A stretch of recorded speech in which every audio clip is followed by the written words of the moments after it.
It's May 20th, 2025, and over the past week, the world has witnessed a flurry of dramatic developments around the ongoing efforts to end the war in Ukraine. From the latest round of peace talks in Istanbul to a direct phone call between US President Donald Trump and Russian President Vladimir Putin. Each of these moments has sparked speculation, hope, and concern, raising one big question.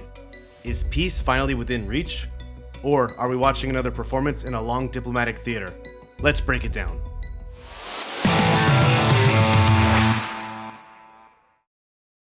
Peace negotiations go on between Ukraine and Russia. This time it's happening in Istanbul.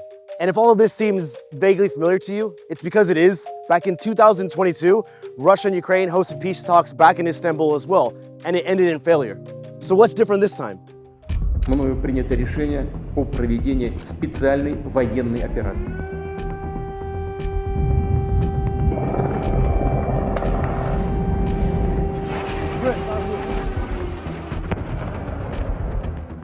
Back then, Russia pushed hard for Ukraine's neutrality, which means no NATO, no strong military, and they also demanded that Ukraine officially give up Crimea. Ukraine was open to neutrality, but never to giving up land. So both sides walked away accusing each other of bad faith. Fast forward to today, and the stakes have only grown. Now Russia wants 4 regions of Ukraine, which include all of Luhansk, all of Donetsk, all of Zaporizhia, and all of Kherson. Ukraine, backed by its partners, says no way. Ukraine's foreign minister, Andrei Sybiha, put it bluntly. Peace must uphold Ukraine's sovereignty and territorial integrity because anything else is capitulation. Russia then says it wants peace, but bombs Ukrainian cities the same day that talks begin. That contradiction, it says a lot. And look who's not at the table, Vladimir Vladimirovich Putin. He sent his aide Medinsky, as well as some people from foreign affairs, intelligence, and defense. But analysts say when the top guy's not there, it's a red flag. It usually means that that party is not serious about negotiations. Macron and other leaders believe that this is all theater. Putin is just stalling to avoid more Western sanctions while gearing up for a summer offensive.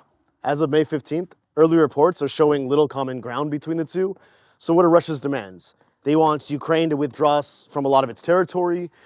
They want to kick US out of any negotiations in the future. Ukraine sees these demands as totally unrealistic. Russia's delegations, they reflect that too. Ukraine sent over serious diplomats, and Russia sent over diplomats that can't even make binding decisions. While the peace talks in Istanbul were underway, a significant diplomatic initiative unfolded in the Vatican on May 18, 2025. Pope Leo XIV, who had offered the Vatican as a potential mediator, hosted representatives from Ukraine, Russia, and international mediators to explore pathways to peace. Despite the Pope's characterization of the negotiations as tragic and the high-level participation, the meeting ended without concrete agreements. The absence of Russian President Vladimir Putin, who initiated the talks but chose not to attend in person, further highlighted the challenges in resolving the conflict. On May 19, 2025, a significant phone call took place between US President Donald Trump and Russian President Vladimir Putin. During the 2-hour call, Putin proposed a ceasefire memorandum with Ukraine, which could signal a potential shift in Russia's stance on the ongoing conflict. The leaders also discussed a wide range of topics, including the situation in Ukraine, the Middle East, artificial intelligence, energy, and the strength of the US dollar.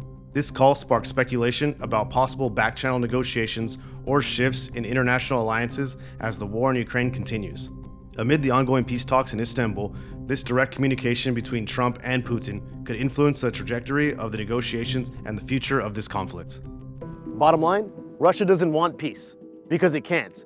Peace would expose its weaknesses, so it drags things out, hoping for a different outcome. Maybe Russia is waiting for Ukraine's allies to pull support eventually? I don't know. But for Ukraine, nothing's changed since 2022. They don't want a deal that sells out Ukraine's sovereignty, not now, not ever. Because peace isn't just about talking, it's about actions. And Russia's actions, they speak louder than words. This is Corrie reporting from Kyiv. Do побачення.